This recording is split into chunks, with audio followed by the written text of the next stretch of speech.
24 گھنٹے کی زندگی میں بھائیو جھوٹ خاص طور پر زندگی سے ہم نکال دیں، جھوٹ نہ بولیں اور ایک کسی کو دھوکہ نہ دیں۔ میرے نبی نے فرمایا میرا امتی ہر گناہ کر سکتا، دو نہیں کر سکتا، ایک جھوٹ کبھی نہیں بولے گا، ایک دھوکہ کبھی نہیں دے گا۔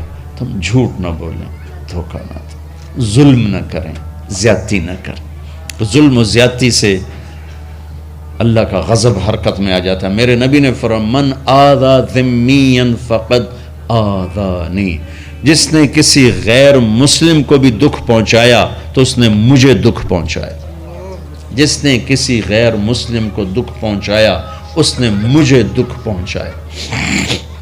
میرے نبی نے تو اپنے ساتھ رہنے غیر مسلموں کے ساتھ اتنی رحمت للعالمین کا ثبوت دیا۔ ہم ان کے برتن بھی الگ کرتے، وہ برتن کو ہاتھ لگانے میں کہ دھو، برتن دھو کے لاؤ، اتنی نفرت کا اظہار۔ بھائیو محبت سے رہیں، اپنے کاروبار میں ہو سچ بولو، صحیح تولو، وعدہ خلافی نہ کرو، وعدے سے پھرو مت، کسی کو دھوکہ نہ دو، کسی کو فراڈ نہ کرو۔ بازار کا دین سچائی ہے، صحیح تولنا ہے اور دھوکہ نہ دینا ہے۔ گھر کا دین ماں باپ زندہ ہیں، ان کے پیر دھو لو، ان کی دعائیں لے لو۔ گھر والے ہو اپنی بیوی سے حسن سلوک کرو، گالی دینا، تانے دینا، طنز بولیاں، اپنے گھروں کو آگ نہ لگاؤ۔ ہمارا جوائنٹ فیملی سسٹم ہے، ماں باپ کو اپنا مقام دو، بیوی کو اپنا مقام دو۔ ہمارا سسرالی معاشرہ ظالم ہے، درد سے کہہ رہا ہوں ظالم ہے، ہمارا سسرالی معاشرہ ظالم ہے، چاہے دیندار کہلاتے ہوں، چاہے دنیا دار کہلاتے ہوں، چاہے پڑھے لکھے کہلاتے ہوں، چاہے ان پڑھ کہلاتے ہوں، ظلم ہے۔ میں کہاں سے اس کی تعویل کروں؟ اگر ماں باپ کی طرف سے زیادتی ہے اپنی بیوی کو بچاؤ، اور کہیں بیویاں ایسی زوردار ہیں کہ وہ گھر کو آگ لگانے پر آئی ہوتی ہیں، اگر بیوی زیادتی کرے تو ماں باپ کو بچاؤ۔ یہ تمہارا کام بیچ میں ایک پل بننا ہے، دونوں رشتوں کو جوڑنا ہے۔ جس طرف بہنوں کی طرف سے زیادتی ہے بیوی کو بچاؤ، بیوی کی طرف سے اپنے دوسرے رشتوں کو بچاؤ۔ ہم اس میں افراط ہوتا یعنی کمی زیادتی کا شکار ہیں۔ کچھ ماں باپ کے پریشر میں بیویوں پر ظلم ڈھا دیتے ہیں، اور کچھ بیویوں کے پریشر میں ماں باپ کو ذلیل کر دیتے ہیں۔ یہ دونوں انسانیت سے دور کی چیزیں ہیں۔ بھائیو اپنے نبی کی زندگی پڑھو اللہ کو۔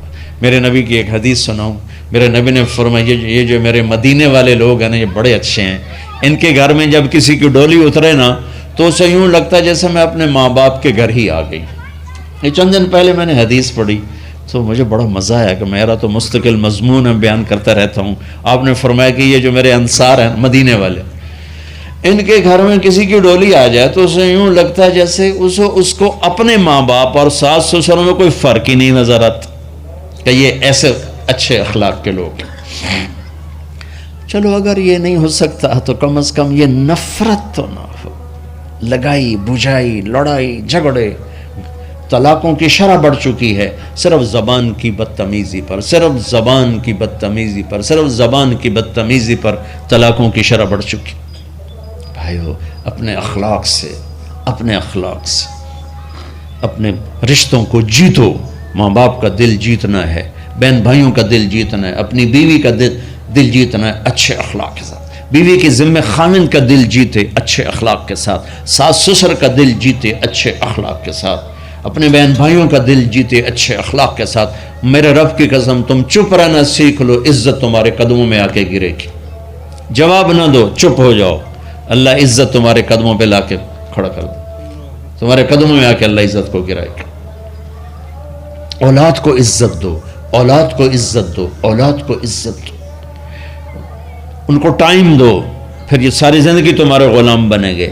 3 سال کے بچے کو اسکول میں دھکا دے دیا، آیا تو ٹیوشن والے کے پاس بھیج دیا اور خود اپنے مزے کیے، تو یہ اولاد کبھی تمہاری نہیں ہوگی۔ انہیں ٹائم دو اور اولاد کی خواہشات کا خیال کرو، ان پر ایسے ماں باپ ہونے کی ایسی دھونس مت جماؤ۔ آج کل اولاد نافرمان ہے، آدھا قصور ماں باپ کا ہے، آدھا اولاد کا ہے، کہ یہ وہ شفقت اور وہ محبت اور وہ ٹائم نہیں دیتے، اس سے آگے بات خراب ہو جاتی۔ اور ایک بڑا حساس موضوع ہے، رشتے ناتوں میں اولاد کی رعایت کرو، اپنی اولاد کی پسند ناپسند کا خیال کرو، ان پر مسلط مت کرو۔ اولاد سے کہتا ہوں کورٹ کی شادیاں نہ کرو، عشق معشوقی کی شادیاں نہ کرو، یہ 99.9% ناکام ہو جاتی ہیں۔ زندگی اور چیز ہے، عشق معشوقی اور چیز۔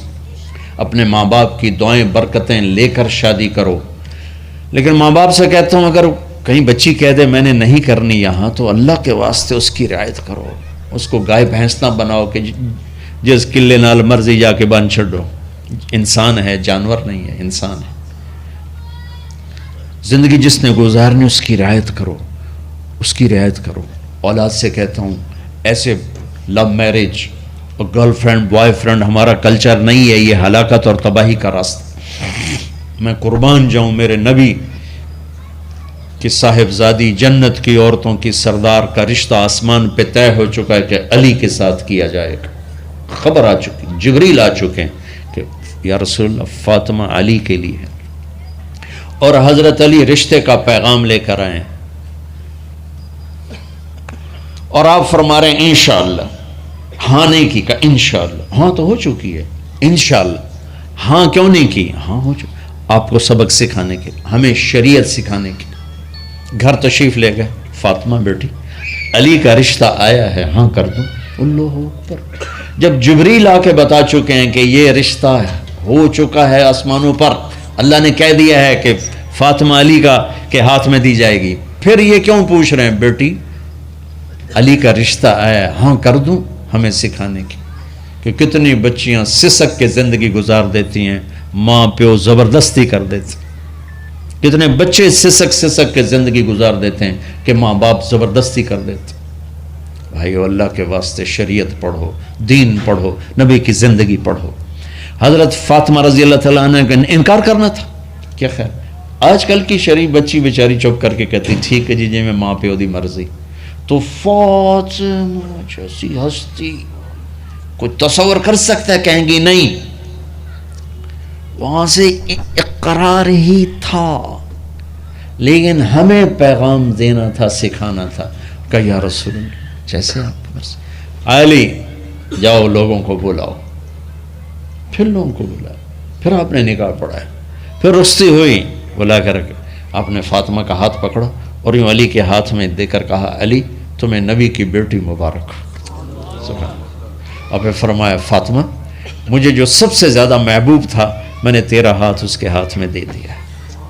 بھائی اللہ کے واسطے اپنی قومی زندگی سے نکلو، رواجی زندگی سے نکلو، پنجاب کی زندگی، پٹھانوں کی زندگی، بلوچوں کی زندگی، سندھیوں کی زندگی، یہ بت ہیں، ان کو توڑ کے نبوت والی زندگی، نبوت والی زندگی، نبوت والی زندگی وہ اختیار کریں گے، ہماری عورتیں بھی سکھی، ہمارے مرد بھی سکھی، ہماری اولاد بھی سکھی۔ تو سارے بھائی نیت کرتے ہیں نا اس کی انشاءاللہ، اللہ تعالیٰ ان کی بخشش فرمائے۔ تو آپ بھائیوں ایک تو یہاں مرکز ہے اسماعیل، وہاں جایا کرو جمعرات کو، آپ کا فائدہ ہوگا۔ آپ کے پاس مسجد میں جماعت آ جائے ان کے ساتھ بیٹھا کرو، اس سے آپ کو انشاءاللہ فائدہ ہوگا۔